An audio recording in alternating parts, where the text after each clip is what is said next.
Hey guys, subscribe for daily content. And if you're shopping for gear, make sure you check out the description for the newest items at some of the very best online retailers. There's also links for some of the items that I personally recommend. Thanks! What's going on YouTube? Metal Complex here, and today I've got another interesting knife review / knife overview to share with you guys. This is the Kubey Knives Barracuda front flipper. Very interesting. We're going to talk all about it here. First off, to the owner of this knife, make sure you reach out to me once you see this video, either in the comments or on Instagram or by email. Thank you very much. Thanks so much to my generous patrons who are supporting me right now. There's a link for Patreon right down below. And please make sure to follow me on Instagram at metal_complex. You might notice that the lighting is ever so slightly different, and also the audio. Let me know what you guys think. Been adjusting it for some new surroundings, a new environment. So yeah, this is the first video in this new space. Anyways, let's go ahead and get a measurement of this guy. I will link the Kubey Barracuda right down below. It's actually a pretty good value, so feel free to check that link out if you'd like. Overall length of the Barracuda. What on earth? Did I mess up my tape measure? Oh, no. Oh, no. It's all dented. Coming in at about 7.5 inches overall. Blade length is coming in at about, 3.25. And your cutting edge is also coming in at just shy of 3.25. Let's go ahead and do some size comparisons. How about up against the Ontario Rat Model 1 and its little brother, the Ontario Rat Model 2. You can see here it's actually really close to the size of the Ontario Rat Model 2. In fact, profile, overall, just space it's going to occupy is very similar to the Rat 2. Let's go ahead and do some comparisons up against the Spyderco PM2 and Spyderco Para 3. Once again, closer to the shorter knife on the table here, the Para 3. Just different, of course, dimensionally. And last but not least, the Benchmade Griptilian, or in this case, the Ritter Hogue, and the Benchmade Bug Out. And yeah, very close to the size of the Benchmade Bug Out. So fans of the smaller knives that I use for size comparisons will probably find this to be a preferable size. It's very similar to those. How about carry profile up against the Spyderco Para 3? You can see here thickness, it's right about the same. Yeah, maybe in a couple of areas, just a little bit thicker, but really not that big of a deal. Height and length up against the PM2 and Para 3, you can see here, this is not going to be a problematic object to carry. It is substantially shorter this way versus the PM2 and Para 3. Let's go ahead and do a hardware check. Get out my tools. As per usual, my tools are very inexpensive and very recommendable. You can find them right down in the description in the section that talks about my tools.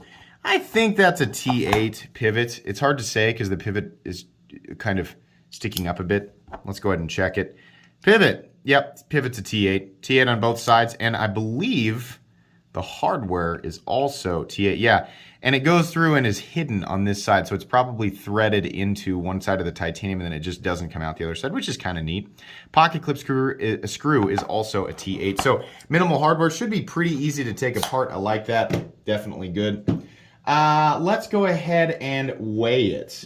First, I think we should probably take a look at the inside. Let me get my flashlight. You can definitely get my flashlight down there as well. We do have some milling on the inside, which is nice. The angle in here, for whatever reason, actually allows me to get into the flashlight. the last dungeon, this is a new dungeon. For whatever reason, the flashlight just never wanted to show the inside. Obviously, angles and light and me being a less than super intelligent person probably played a role in that. Let's go ahead and weigh it. So we're looking at titanium, milled out titanium, and a fairly thin blade stock, which we'll measure here in a second. The weight on this guy coming in at 2.79 ounces. Nice job. 2.79 ounces. That's, on this channel, anything under 3 ounces is considered ultra lightweight, so they definitely hit that mark. Let's go ahead and measure the blade stock thickness here real quick.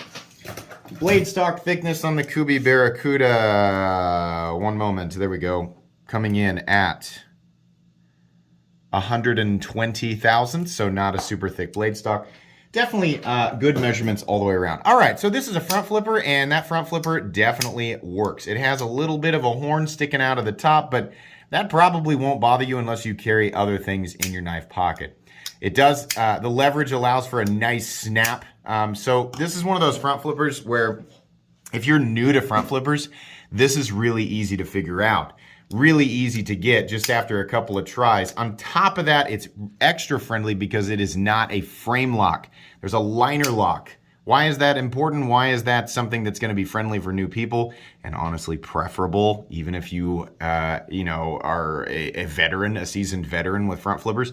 Because there's no way to apply, to accidentally apply pressure to that lock bar. Your fingers, you can put them wherever you want. The lock bar is not exposed like it would be on a frame lock, so you can just enjoy it. That's the problem with front flippers, especially ones with narrow frames. You just can't, you have to cat's pot and keep your fingers back here, and it's awkward, and then you accidentally throw it in a lake, and then, oh darn, right?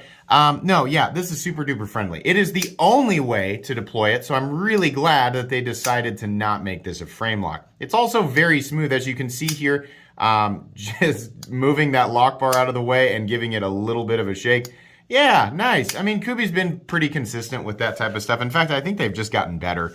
Yeah, the action's really, really good. Ergonomics are all right.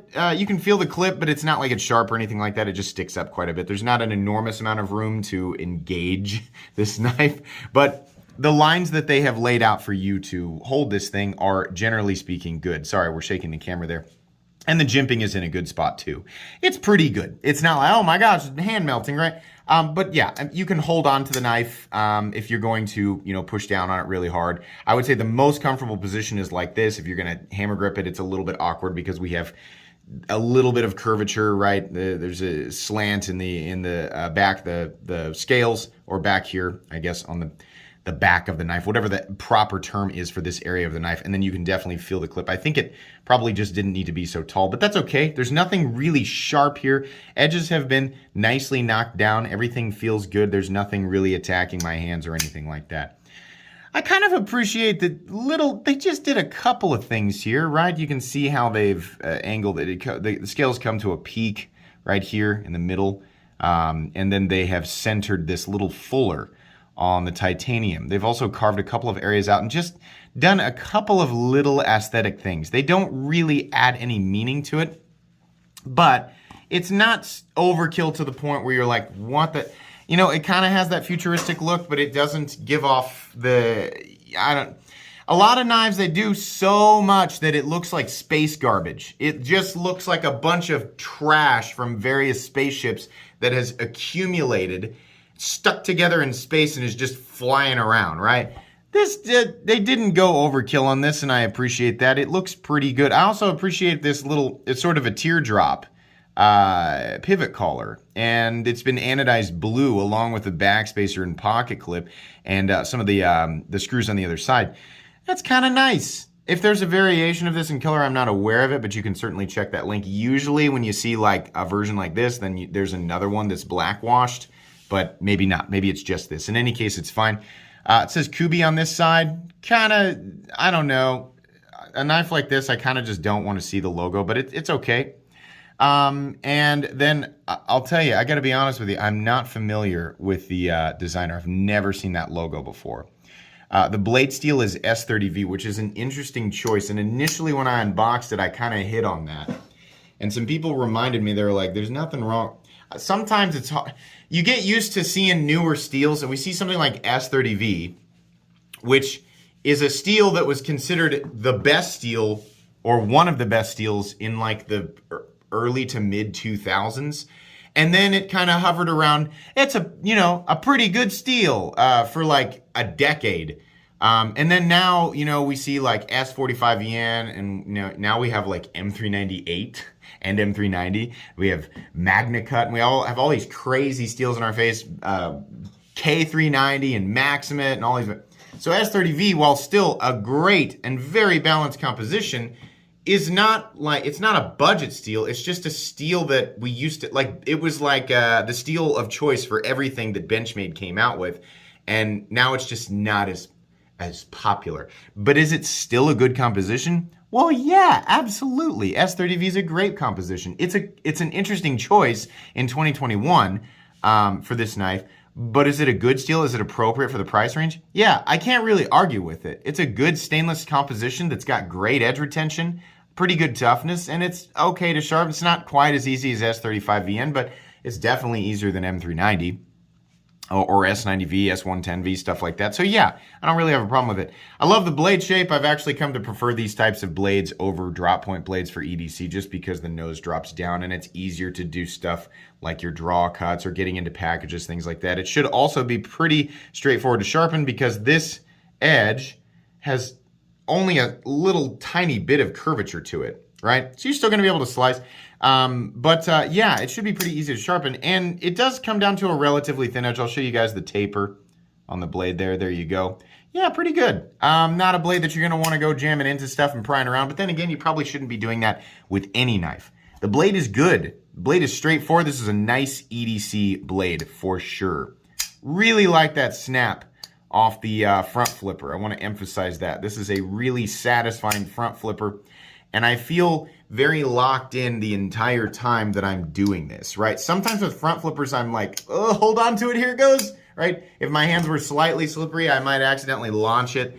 No, I feel really good hanging on to this thing, and you can do it over and over and over again, and you know, it's comfortable, it's not nasty on the fingers or anything like that, it's just good. Backspacer looks good. They did a little bit of extra milling here just to add a little bit of flair to it. It looks nice. They've also done this little lanyard slot thing, which is perfect because it's there for people who insist on putting lanyards on their pocket knives, but it is totally out of the way of the pocket clip. The pocket clip is pretty simple, but it perfectly follows the look and flow of the knife, and it splits that fuller, which is cool. I mean, everything on this side looks like it goes together. It might not be your cup of tea aesthetically, but it at least matches the flow of the knife, which I appreciate. They've done some more of this decorative milling on here and here. Nothing crazy, right? It's just something a little extra. The pocket clip is not completely and totally deep, but it's pretty darn deep. That's all the more you're going to see hanging out of your pocket, so that's great. Good retention. This is a titanium pocket clip. I think we should also make sure that liner lock, and the liner lock is actually steel. I was thinking it was probably titanium, but no, the liner lock is steel. But that's fine. In fact, I mean, it just makes sense. I mean, if they did titanium, then maybe they would feel obligated to put a steel lock bar insert in there. It doesn't really matter. Nothing wrong with the steel lock bar. That's going to make sure that wear over time on the lock face or the tang of the blade is not going to be fast. It's not going to wear away super quickly. I don't have a problem with that at all. Trying to front flip it left-handed as a right hand. Yeah, I can front flip this thing left-handed as a right-hand dominant person. So that's pretty cool. There is a continuous rise or ramp on the clip, so it's going to rise to meet pretty much whatever thickness of pocket seam, which is great. That means one hand in and out of the pocket. That's what I prefer. Your stop pin on this guy is actually internal. I wonder if we can see. Yeah, can you see? Here, I'll get the flashlight on it. Where is it? There it is. Let go. These toe lights. The magnetic tail cap just catches everything. There's this. Can you see it? It's right here. There's a stop pin that is attached to the blade and it follows it internally. Yeah, which is great. I like to see that. Works the same as external stops. Basically, the lugs attached to the blade are bracing on either side of the scales once it's locked out. So you have a little bit of pressure mitigation if you are going to do some twisty cuts or things like that. It's just, that's what I like to see, but it's totally hidden instead of external. A good example of what I'm talking about is like on the ZT-0562. Everybody confuses those for thumb studs, and they are in fact the stop pins or the stop lugs. Anyways, that's good. The lockup on this guy is coming in at about 35%, something like that. There is no blade play up, down, left, or right. There is no lock stick, so they got that geometry exactly right. The centering is almost spot on. It's probably from me front flipping this thing over and over and over again. I am convinced that a quick turn of this guy or this guy and a combination of turns from the body screws will probably bring that perfectly center. It's not off by much, guys. You can see right there. It's just barely. I'm being nitpicky here. Flipping knives like this over and over and over again, that's just what's going to happen. But if you want to know how to center your blade, you can check out my video called How to Center Your Blade. But yeah, I don't have a problem with that. There is no detent lash, meaning there is no wiggle in the closed position. How about pivot lash? No wiggle here. and definitely no blade play up, down, left, or right. This is an interesting, initially when I opened it up, I was like, oh boy, another, knife from Kubey. But it was one of those where the more I handled it, the more I messed with it, I was like, this is actually pretty good. Price, $165. The choice of S30V steel confuses me, not because I'm like, oh, that's not beneficial in 2021. No, it's just, it's not the flavor of the month. It's a steel that we don't, like a lot of these companies that are manufacturing knives out of China, which is, if you don't know, that's where this came from. Do with that information what you will. They're using a lot of S35VN in this price point. S35VN and S30V, you could call them cousins, perhaps even brothers. Slight variation in, basically the performance of the steel. S35VN is a bit tougher, a bit easier to sharpen. Stainless qualities, I believe they're almost identical. It will not hold an edge quite as long as S30V if both are optimally heat treated. S30V has the advantage in edge retention and a disadvantage in ease of sharpening and toughness, but it's incremental. It's like the difference between S35VN and S45VN, right? S30V, S35VN, S45VN, and CPM SPY 27 are all so close to the same steel. It's really hard for the average person, including myself, to tell a difference in use and sharpening over time.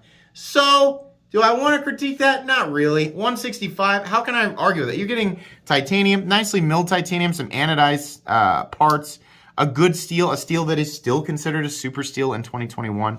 Good tolerances, good fit and finish. Yeah. I don't have much to critique here. I wish the pocket clip was a little bit more shallow. Part of me wants a secondary means of deployment, just so I'm not forced to use the front flipper, but this is one of the better front flippers that I've handled. It's just such a weird, fly under the... I think Kubey's got a lot of stuff like that. People ask me all the time, can you review the Kubey this or that? I think Kubey's got hundreds of models that I just have never checked out. And I don't know, it's kind of like, it's not exactly the same way I think about Tucson, but it is kind of. They use a lot of premium materials. They have good fit and finish, right? I don't know a lot about how well their knives are heat treated, right? I haven't heard. I kind of gauge that based on community feedback. If I hear a lot of reports of heat treat not being good, then I assume there might be something wrong. I don't hear that about Kubey. I know that their prices are good. They use nice materials. Some of their designs are great, and some of them are just like, what is happening there, right? So generally, it takes something special, or in this case, it takes almost a surprise, because I don't know that I was fully expecting this one, for me to look at stuff like this. But yeah, this is pretty recommendable, and it's pretty competitive in price. Check this one out. If you like front flippers, you like smaller knives, you're big into ratios, right? It's not necessarily a small knife, it's a medium-sized knife. If you're wanting something like this isn't a bad way to spend $165, but that's entirely up to you. I will link this right down in the description, so you guys can check it out if you want to. Again, to the owner of this knife, please reach out to me, email me, send me a DM on Instagram, or leave a comment under this video so that we can talk. Anyways, guys, that's going to be pretty much it today. This will go on my recommended knives playlist. Please follow me at metal_complex on Instagram. If you enjoyed this video, leave a like. If you'd like to check out my other content, I do, of course, have lots of videos of knives that are either expensive or inexpensive that I do or don't like, so check those out. And if you enjoy all my content, go ahead and click on that Metal Complex logo right there and subscribe, because there's definitely more coming. Thanks again for watching, everybody, and have a great day.